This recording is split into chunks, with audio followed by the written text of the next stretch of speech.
Hello treasure hunters, welcome to the show. Today we're going to be talking about Forrest Fenn's comment, not in a mine or a tunnel.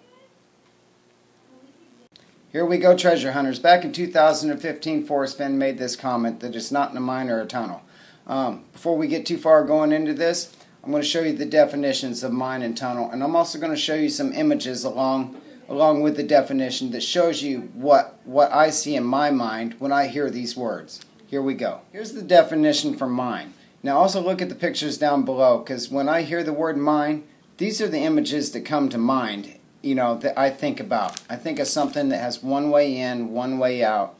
Yeah, I know that mines have different exits and stuff, but it's just the way I picture it in my mind. Let me read the definition to you. An excavation from which ore or solid minerals are taken, especially one consisting of underground tunnels. Any source of wealth or resources. Now when I give you these definitions, I'm only going to give you the first two that come up when I did my search. But anyway, let's get on to the next one. Let's go to tunnels. So here's the definition for tunnel. It's an underground or underwater passage. A passage through or under some obstacle. Now take a look at these pictures. When I hear the word tunnel, this is what I vision in my mind. I vision something that open-ended on both ends. You can walk through in one side, straight out the other. Now I know that Forrest has said that it's not in a mine or a tunnel several times, so I started thinking, well, what's the possibility of a cave? But Forrest has actually ruled out a cave. On the Richard Eads show, Forrest has said it's not in a cave. He's been on there 2 or 3 times now, but one time he said it's not in a cave, and then one of the other times on there he said it's not in a mine or a tunnel. So I took the liberty of actually showing you the definition for cave, and showing you what I imagine in my mind when I hear the word cave. Let me read these definitions to you. A large natural occurring cavity formed underground or in the face of a cliff or a hillside. A hole, a depression, or a gap in the earth or rock, whether natural or man-made. But look at these images. This is what I think of when I see a cave. It's similar to a mine, but when I think of a cave, I think of natural. I don't think of man-made. Anytime I think of man-made, I'm thinking it's a mine. It was dug out. So when I'm thinking of a cave, I'm thinking of something with an entrance that's going in. Something that is small, something that goes back a little bit of a ways. But what happens once the cave grows and expands so large inside? I don't believe it's no longer a cave. It now becomes a cavern. So here's the definition for cavern. And this is what I think of in my mind when I hear the word cavern. A large cave, an underground chamber. Now, I know that Forrest has ruled out the mine, he's ruled out the tunnel, and he's ruled out a cave. A cavern is still actually a cave in itself, and I think it can also be ruled out because a lot of these have been developed now. I don't know of any place in the United States where caverns have not been developed into some type of a tourist attraction.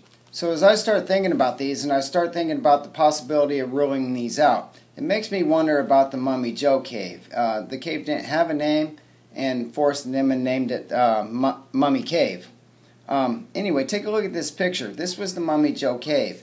This is not actually what I consider a cave in my mind. I consider this more of a rock overhang. Take a look at some of these. These are rock overhangs, and I believe that these are still in play. I don't believe that these are ruled out. What I actually believe Forrest is doing, he's eliminating possibilities, much like how he eliminates states like Idaho and Utah.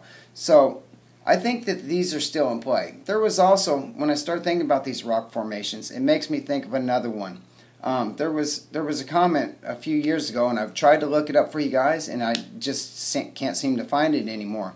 Items that have been on Terry's scan are quickly disappearing. I don't know what's happening to this information, but I also thought I had this on my blog, and this is something that I overlooked, and I did not have it on my blog.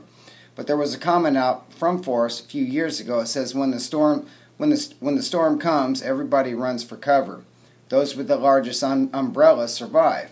So I started thinking, an umbrella. Let me show you this definition for umbrella. So here we go. Here's the definition for umbrella. Let me read this. Cloth-covered frame used for protection against rain or sun. Generally, anything that provides protection. So look at those rock formations again. I mean, look at them closely. Do they not provide protection from the elements? From the rain, from the sun, from the wind, from snow? Of course they do. I would consider those an umbrella. And also there's a rock formation called an umbrella. Take a look at these. Here we go. These rock formations are considered umbrellas, and that's what they were called and named. I would think it's a strong possibility that if you have something similar to this in your search area, I would be searching around it. I would use that as one of my primary targets in my search area. So what do you think? I'd like to hear your opinion. Am I just overthinking it? Or do you think that Forrest is possibly ruling out certain locations out of the search area, much like how he's removing states out of the search area? I want to thank you guys for watching today. I'm Rick McDonald. You know me as Illinois Ghost. Please do not forget to like and subscribe to my channel, and I'll see you in the next video.